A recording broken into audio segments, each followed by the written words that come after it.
Hey guys, what is up? AwesomeTheSauce here. Hope you guys are having a great day. Today we're going to be talking about all the new spells that the Myth School got this spell on it. They did an update last night. They made a bunch of new spells for Myth, for Life, for Ice. So I thought I'd make a video on each school because honestly, these spells get really complicated. So I wanted to break down literally what each spell does and exactly how it could be used in the game and PvP, all of that. I hope you guys are okay with me breaking it down school by school. I normally do it all at once. I thought that would not work for this, so let's get right into it. So Myth got all of its rank 1 through 6 spells audited. It got all of its shadow spells audited, and it also got all of its Rochambeau spells audited. We're actually going to be talking about the Rochambeau spells first because they are very crazy this time around. So let's start with Oni's projection. This one is pretty tame. Obviously, nothing too crazy. Just like before, it clears 3 weaknesses, but now the more weaknesses it clears, the bigger the deferred damage over time that it creates for 5 rounds. So if you clear 1 weakness, it does less damage than when you clear 3 weaknesses, but no matter how many weaknesses you clear, it's only 1 deferred damage overtime for later. And this idea of an overtime that's on your opponent for, 3 to 5 rounds and then it detonates, this seems to be something that just Myth has now. I mean, there's other examples of this. There's King Artorias, there's obviously Barbarian Saga,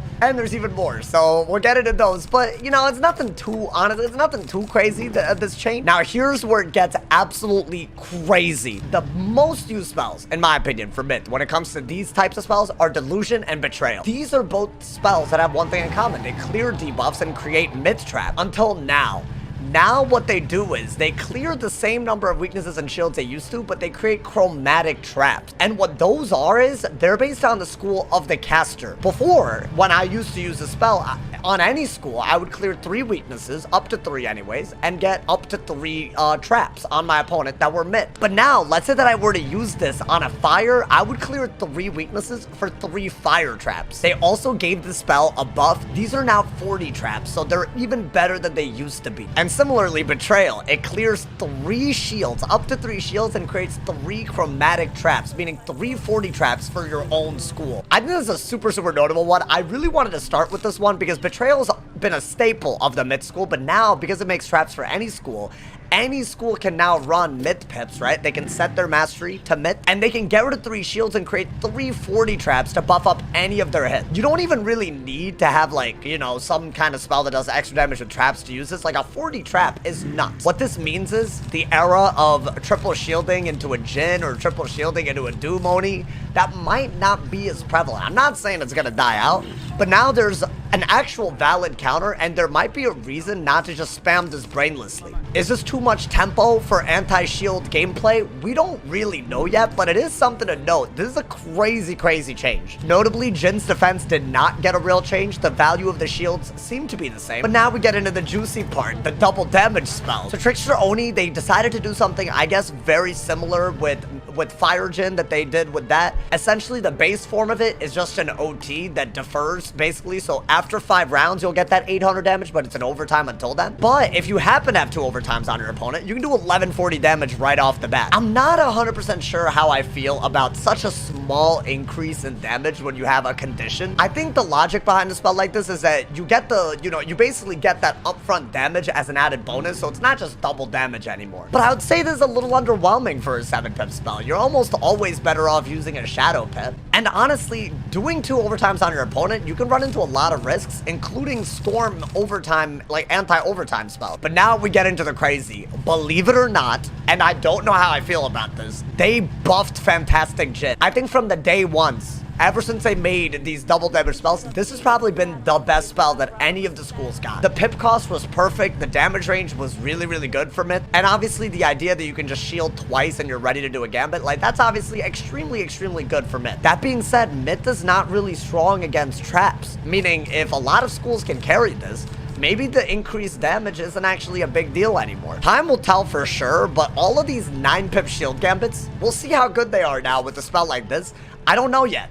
I hope it's not broken, but we don't know yet. Scion of Myth actually got taken down to 9 pips for PvP, and honestly, it's nothing too crazy. It actually has the same value as Jin. I would argue that both of these are usable. It just depends on what your opponent can do, right? If your opponent's very good against shields, or if you see them with Myth pips and this new spell, it might be time to do this. this. Alternatively, right, if you're going against a school that's very good against traps, like Life, for example, then this spell might be a lot better, right? Now, let's look at the shadow spells. Honestly, a lot of these did not get changed. Snake Charmer, like the other 4 pips, it has not gotten changed. Mystic Colossus didn't get changed, and in my opinion, that's a big deal, because removing a shield and then hitting, that is a nutty combo, especially with traps getting even better. It's still an extremely powerful hit. Highly recommend carrying this either in main deck or side. Daga didn't get changed either, but this looks like this is more related to their minion overhaul. Right now, every minion in PvP is literally no PvP except the Yaga minion one, but it doesn't do anything because they can't actually cast Grendel's Amends because you need a myth pip to cast it,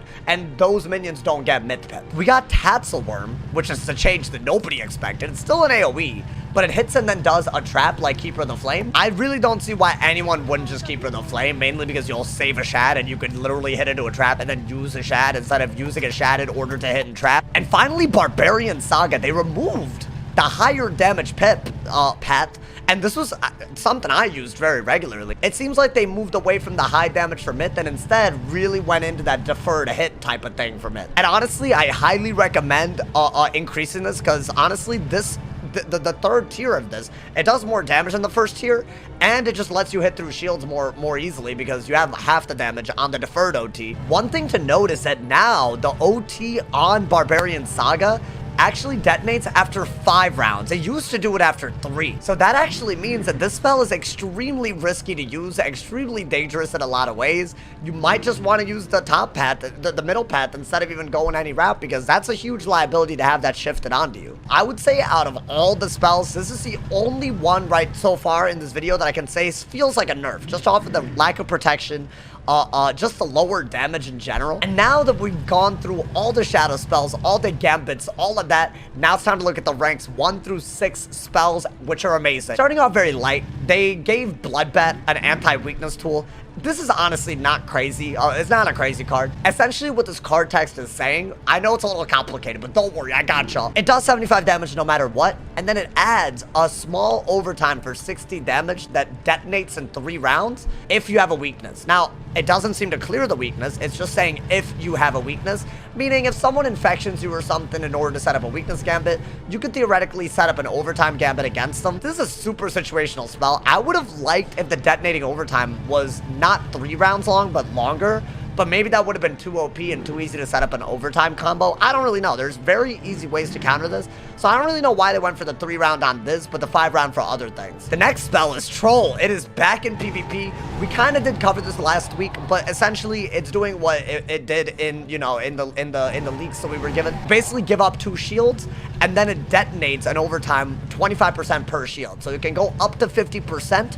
Or I guess you could just have 1 shield and it detonates for 25%. This seems like more of a mid spell, more of a fire spell than a mid spell. I guess you could use it with King Art or Saga, but now that Saga's so iffy, I don't know. I mean, you would need a lot of shields to even consider doing this. So I don't know how good this is. Maybe good, maybe bad. We kind of talked about this, so we'll move on. Cyclops, y'all. This is where I think it gets a little crazy, because honestly, at face value, it doesn't look crazy. Essentially, if you have multiple overtimes on your opponent, you can create multiple traps with this. What this card is saying is it does the normal damage it always does, and then it adds a 50% mid overtime trap per damage overtime on your opponent. This is a little complicated in my opinion in terms of like usage, but basically what this means is, right, if you're on a fire and you set up a fire scion, that's a double overtime thing, you could use this and also get 250 mid overtime traps right off the bat. And if you're on a mid, you could actually do an overtime like King Art, like Barbarian Saga, and either you can do another overtime to set up, you know, some kind of like, you know, I don't know, like Oni, like, you know, myth Oni thing, or you could use this and try to power it up and create more pressure with traps. I actually kind of love this spell because it's an overtime myth trap, which I assume that's what this says, and it kind of just lets myth play a little bit more into the non-trapping, not shielding, but the overtime stuff, and I think that's something very interesting. It lets fire use this, and it lets myth use this very, very well. Now, there's only 2 remaining spells in this audit because Cyclops allies also know PvP, and it's one of those spells that was supposed to be, you know, one of Myth's main spellmen. We'll see what they do with this, but Minotaur and Stone Colossus, these go ham. And in my opinion, these are the best spells in terms of, like, you know, the myth update. They're basically, they just do what Betrayal and Delusion do, but they add damage to it. Minotaur, it does that double hit, but before it does the double hit, I assume it's before, it clears 3 shields on your opponent and adds 35 myth traps. Meaning if the betrayal, the regular one, and the TC one weren't enough, you could also combo it with this while getting rid of shields and making more traps. I think shielding versus a myth is a very bad idea, especially if they just have the pips to pull off the betrayal into this, but it's a really, really good hit, right? It's a 35 trap. You can always throw in a bubble, you can throw in a blade, you can throw in a reliquary, but this spell, in my opinion, is even cooler. I think this has to be my favorite one, and we saved the best for last, I guess.